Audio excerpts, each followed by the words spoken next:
법안 발의 추진 배경에 대해 설명드리도록 하겠습니다. 윤석열 정부는 지난 5년간의 탈원전 정책을 폐기하고 원자력 산업 생태계를 부활시켜 원전 강국을 실현하겠다는 목표를 국정과제로 삼았습니다. 최근 정부 당시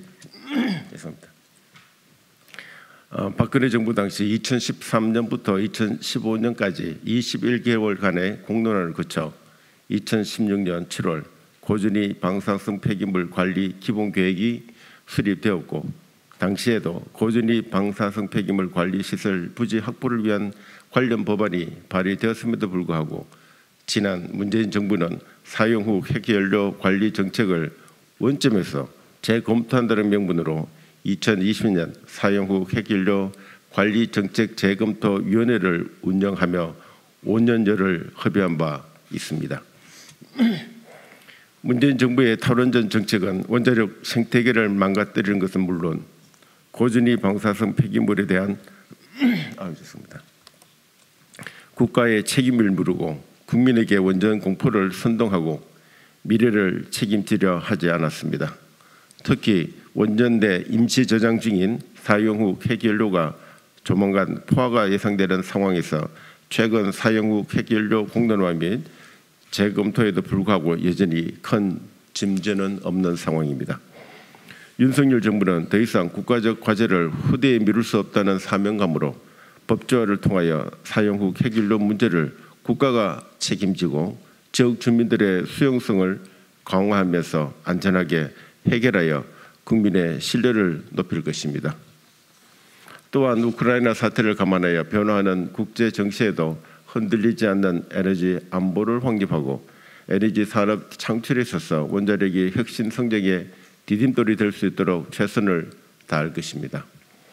이에 저는 국민의 안전한 삶과 지역 주민 및 국민 수용성 확보를 전제로 윤석열 정부의 원전 강국 실현을 위한 토대가 될 수 있도록 지난 수개월 동안 정부 부처, 원자력 학회, 한국방사성 폐기물 학회, 산업계 등 원자력계의 다양한 의견을 수렴 및 반영하여 오늘 고준위 방사성 폐기물 관리 시설 등에 관한 특별 법안을 대표 발의하게 되었습니다.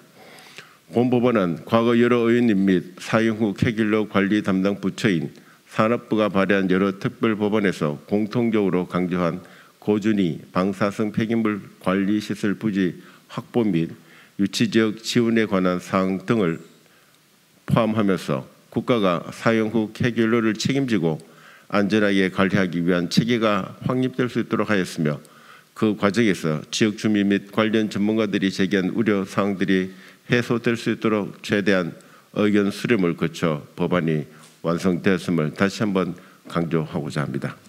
먼저 이 법안은 고준위 방사성 폐기물 처분 부지를 2035년에 확보하고 처분 시설을 2050년에 운영하는 등 고준위 방사성 폐기물 관리 시설의 부지 확보 절차는 물론 부지 선정, 건설 및 운영 등에 관한 구체적인 일정을 담아 정부가 이를 확보할 수 있는 강제성을 부여하고 있습니다.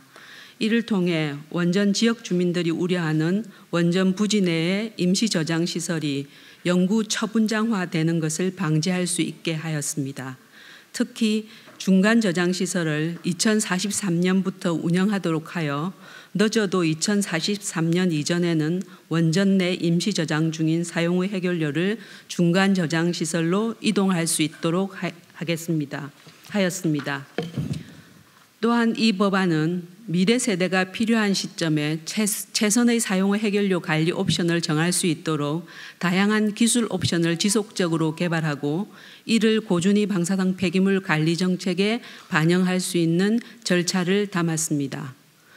이 법안을 따라 고준위 방사성 폐기물 처분까지는 앞으로 약 30년이 남았음을 고려할 경우 미래 혁신 기술의 발전이 충분히 반영될 수 있도록 했습니다. 이를 통해 미래 세대의 고준위 방사성 폐기물의 처분 부담을 최소화하는 동시에 또 한편으로 사용 핵연료가 폐기물이 아닌 자원으로 활용될 수 있는 기술 개발 가능성도 고려하여 처분 효율성, 안전성과 함께 에너지 안보도 강화할 수 있도록 하였습니다. 본 법안에서는요, 국무총리 소속으로 독립된 행정기관인 고준위 방사선 폐기물 관리위원회를 설치 운영토록 하고 있습니다. 이는 정책 추진의 효과성을 높이기 위한 것으로서요. 기존의 산업통상자원부에서 하나의 부서가 하던 고준위 방사선 폐기물 업무를 맡도록 하고 있어가지고 이 중대 사안인 사용 해결료 및 고준위 방사선 폐기물 사를 다루는데 보다도 효과적이고 효율적으로 추진할 수 있게 하기 위한 것입니다.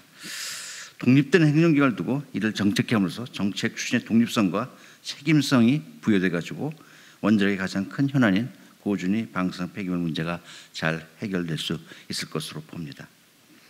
아울러 본 법안에는요, 과학기술에 근거한 부지 선정 절차와 함께 선정된 지역 주민에 대한 지원 계획도 담고 있습니다. 특히 국가, 지자체 및 고준위 방사선 폐기물 관리위원회의 책임하에 사용 후 해결료 발생자와 고준위 방사성 폐기물 관리 사업자가 투명하게 국민에게 정보를 공개하고 지역 주민과 협력해서 고준위 방사선 폐기물 관리 사업을 잘 추진되도록 하고 있습니다. 마지막으로 작년 9월 김성환 의원께서 발의하신 고준위 방사선 폐기물 관리는 특별법안은 몇 가지 제약 요소가 있었습니다. 계속 운전의 제한이 하나고요. 또 동일 부지 내에서 발전소 간 사용 후 해결료의 이동 제한 등으로 효율적인 사용 후 해결료 관리가 좀 부족한 그런 면이 있어서 본 법안에서는 이러한 점을 좀 제약을 제거함으로써 보다도 효율적으로 고준위 방사선 폐기물이 철저히 관리될 수 있도록 하였습니다. 기 발의된 다른 법안에도 구체적 일정과 아련된 내용들이 또한 추가될 필요가 있다고 보고 있습니다. 본 법안에서는요, 안전과 과학의 근거에 의해서 원자력계의 다양한 의견을 충분히 수렴하고 타 법안에서 언급한 고준위 방사선 폐기물에 대한 취지도 살리면서 문제점이 있는 것들은 보완해서 구체적인 추진 일단을 담아 실행력을 강화한 점을 말씀드리고 싶습니다. 사용 후 해결료 문제 해결에 대해서는 여야가 따로 있을 수 없습니다. 국가적 중대 사항인 사용 후 해결료 문제 해결을 위해서는 소수인 우리 여당만의 힘으로는 해결할 수 없습니다. 따라서 저는 앞으로 거대 다수인 야당 의원님들과 심도 있는 협의를 거쳐 이번 회기 내에 본 법안이 통과될 수 있도록 최선을 다할 것입니다. 야당 의원님들도 사용 후 해결료 문제 해결을 위해 당을 초월하는 협조를 부탁드립니다. 감사합니다.